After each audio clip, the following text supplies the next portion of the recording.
¿Cómo están? Muy buenos días. Un lunes más con ustedes para tratar de iluminar en alguna medida no solamente el conocimiento, pero también la reflexión profunda.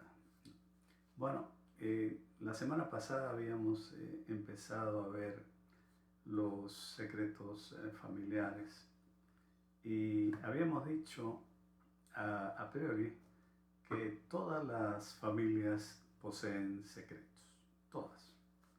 A veces son secretos poco relevantes, poco importantes, pero otras veces hay secretos que son muy nocivos y que causan daño a quienes los poseen y también a quienes no los conocen, pero que de alguna manera son influenciados negativamente por estos secretos, porque aunque no los conozcan, les hacen daño. Bueno, pero también habíamos dicho, desde una perspectiva muy positiva, que hay secretos saludables. Por ejemplo, ¿qué pareja no tiene secretos de alcoba, secretos de intimidad? Cosas que solamente ellos y nada más que ellos conocen y que nadie más tiene por qué conocer tampoco, ¿no?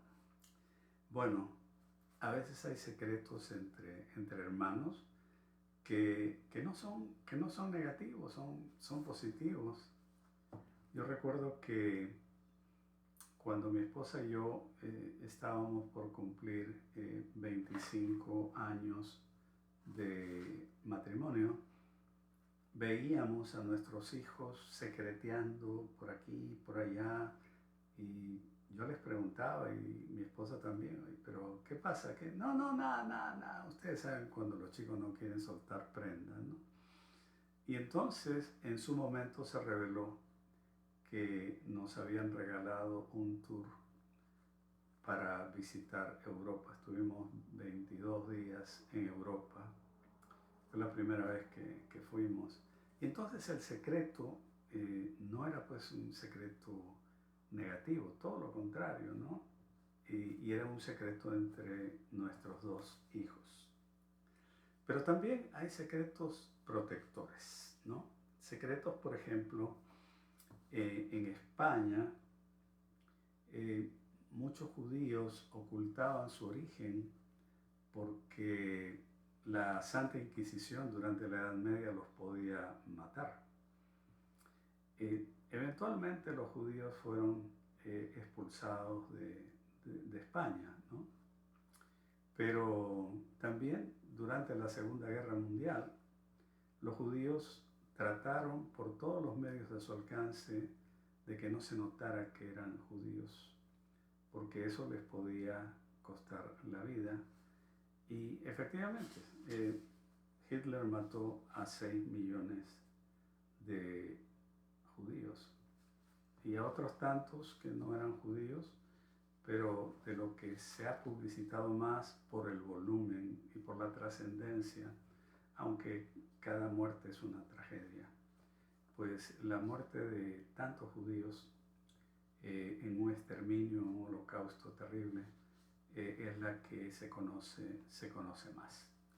Pero ellos trataron de ocultar su origen judío, pero como una medida de protección. Pero también hay secretos divertidos, ¿no? Una fiesta sorpresa, les contaba la vez pasada la fiesta sorpresa que me hicieron las personas del ministerio que tenía en Washington. Ahora, hay secretos tóxicos. Así como hay secretos divertidos, también hay secretos tóxicos. Y el secreto tóxico tiene 3 características básicas. Puede tener más, pero 3 básicas. Se oculta a toda costa. Se oculta al máximo. No quieren que se sepa. Está prohibido saberlo y tiene el potencial de crear mucho sufrimiento y desgaste psicológico, no solamente a ellos, sino a las siguientes generaciones. Y esa es una de las cosas que mucha gente no sabe, ¿no? Ellos piensan que, bueno, su secreto es su secreto y ese secreto, mientras permanezca de esa manera sin revelarse, no le va a hacer ningún daño a sus hijos. Mentira, mentira. El secreto, aunque sus hijos no lo sepan, no lo conozcan, les hace daño. Son 14 personas las que tienen mayor influencia sobre nosotros, muchas veces en forma inconsciente. Bisabuelos, abuelos, padres son los que más influyen sobre nosotros, sobre nuestra vida. Ahora hay diversas clases de secretos familiares. Por su origen, adopción, abortos, matrimonios anteriores, casarse estando embarazada, todas son esas cosas que vienen del origen. Ahora, también hay algunos secretos relacionados con la enfermedad o con la muerte. Locura, alcoholismo, suicidio, asesinatos, enfermedades congénitas, y de esto vamos a hablar un poquito más adelante. Y lo sagrado, lo relacionado con lo sagrado, el pecado escandaloso, la hipocresía, la pertenencia a una secta. Ahora quiero enfatizar algo que se está perdiendo a ojos vista, y es el pudor y la importancia del pudor. Un síntoma inequívoco que una familia está enferma es la falta de pudor en sus miembros. El pudor preserva nuestra necesidad de intimidad, provoca vergüenza y la creación de muchos secretos. Padres que salen casi desnudos del baño dañan a sus hijos. Mucho peor es cuando se bañan juntos. Son cosas aberrantes. Y es importante que los padres tengan pudor para con sus hijos. Y es una manera de amarlos y de protegerlos. Ahora, las consecuencias del secreto son múltiples, pero hay un caso que es interesante, ¿no? Una madre que ve que su hija de 14 años sale embarazada. Esta a los 14 años, ¿no? Entonces muy jovencita. Esta niña crece, se casa, tiene hijos, y si tiene una hija va a tener una fuerte influencia o una fuerte educación o restricción para que su hija no le vaya a pasar lo que a ella le pasó. Entonces es muy restrictiva, la educación es muy, muy restrictiva. Y entonces esta hija no sale embarazada, pero cuando esta hija se casa y tiene alguna hija, va a ser lo más liberal posible, porque ella va a decir: yo no pude actuar libremente porque mi madre me tenía así, no pude ir a ningún sitio, no pude salir. Ahora, yo no quiero que eso mi hija lo tenga que sufrir, así que hija, anda, conoce muchachos, ¿no? ¿Y cuál es la consecuencia de eso? Que la hija a los 14 años sale embarazada también. Y el ciclo se vuelve a repetir. Hay consecuencias con los secretos. Y, por ejemplo, y digo eso porque la mamá probablemente no le dijo a la hija que había salido embarazada a los 14 años. Eso fue un secreto familiar. Sin embargo, toda la estructura de la crianza familiar repercutió sobre su hija. Ahora, hay grados dentro de los secretos.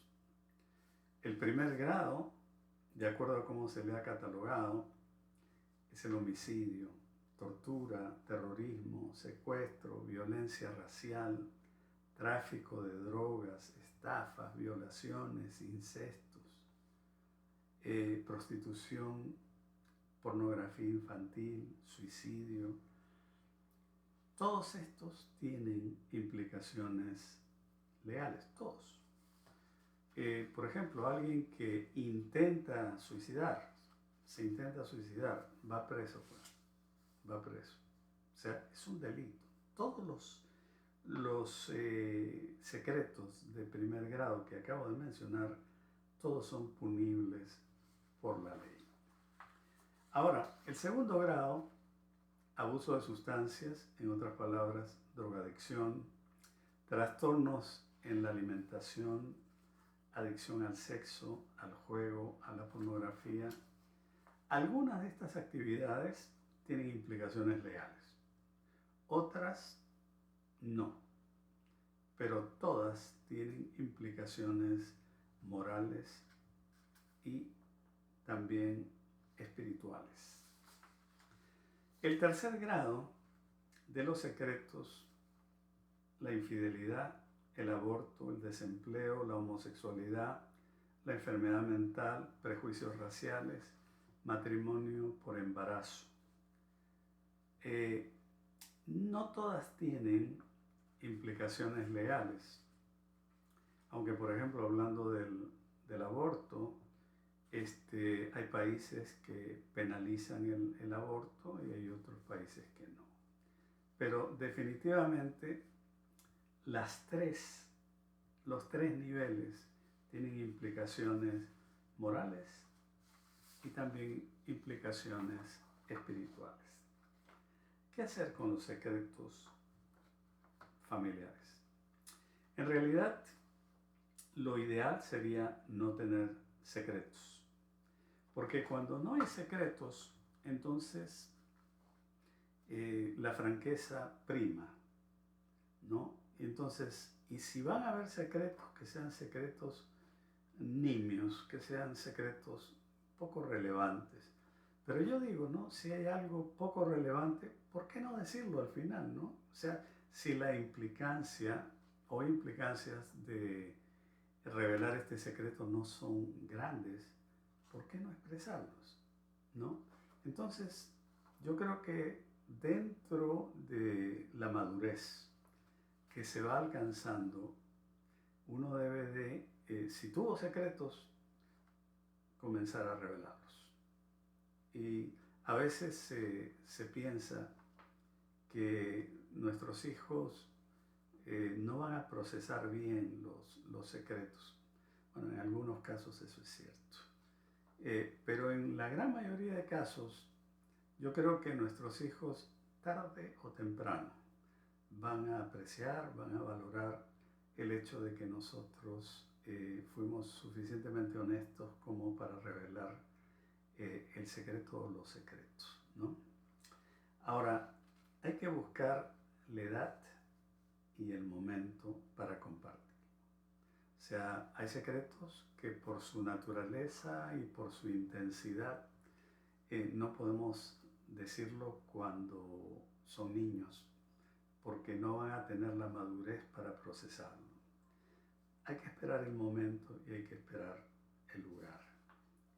Si no se comparten, entonces se les va a dañar no solamente a ellos, sino a su descendencia. Y no se les va a permitir empezar con un proceso de duelo.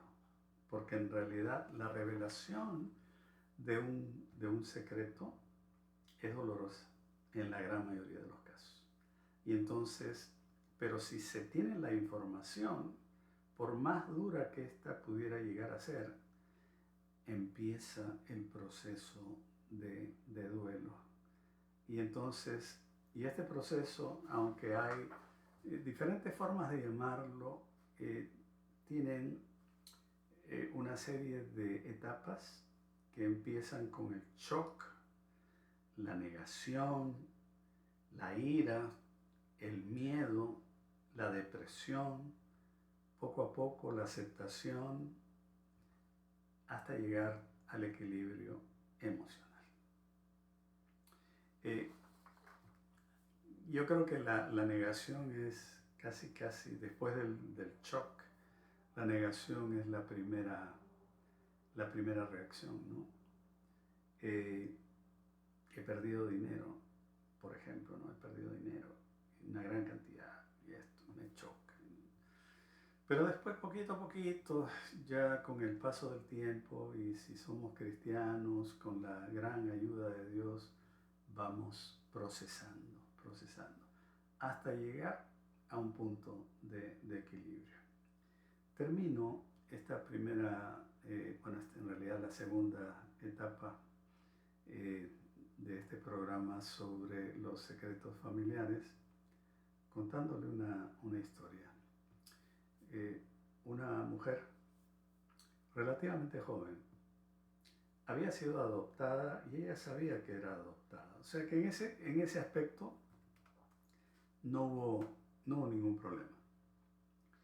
Pero ella tenía una carga que ella sabía que no era de ella. Y yo no sé si es claro lo que estoy diciendo. Pero hay cargas que nosotros sabemos que son nuestras. Y podemos procesarlas, pues, ¿no? Con la ayuda de Dios las procesamos, ¿no? Errores, pecados, cosas que hemos hecho mal, o cosas que no hicimos mal, pero pudimos haberlas hecho mejor. Y esas son las cosas que a veces nos molestan y todo, pero yo creo que al final de cuentas nosotros podemos, otra vez con la ayuda de Dios y una introspección auténtica, pues procesar. Pero cuando hay algo que no es nuestro, entonces no puede pasar por este proceso de duelo, porque no tenemos la información, pero hay una incomodidad y no sabemos de dónde viene. Ese es el problema, ¿no? Entonces esta mujer, ese era lo que ella sentía, que había una carga que no era de ella. Entonces agarró y buscó a sus padres, ¿no? Ahí no había nada. Pero ella dijo, no, debe haber algo. Si no es en mis padres, debe ser quizá en mis abuelos. ¿Y saben qué? Descubrió que su abuelo había sido un asesino nazi que había matado a miles y miles de personas. Cuando ella se enteró de eso, el choque fue profundo, pero empezó con ese proceso de duelo que finalmente culminó con la aceptación y la paz y la tranquilidad que ella no había gozado nunca, regresaron o vinieron a su vida. Y entonces esa carga, ese peso, ya no existió más. Bueno, aquí terminamos. Hoy día creo que el programa ha sido un poquito más largo de lo usual. Les agradezco su paciencia. Si han llegado a este punto, si no han llegado, no les agradezco nada. Pero les agradezco a los que han invertido estos casi 20 minutos en mi compañía. Y recuerde que Dios es más grande que el más grande de nuestros problemas. Les deseo una bendición especial durante esta semana. Y escríbanme o llámenme. Mi teléfono es 703-405-1332 y mi correo electrónico doctordecasanova@gmail.com. Me encantaría saber de usted.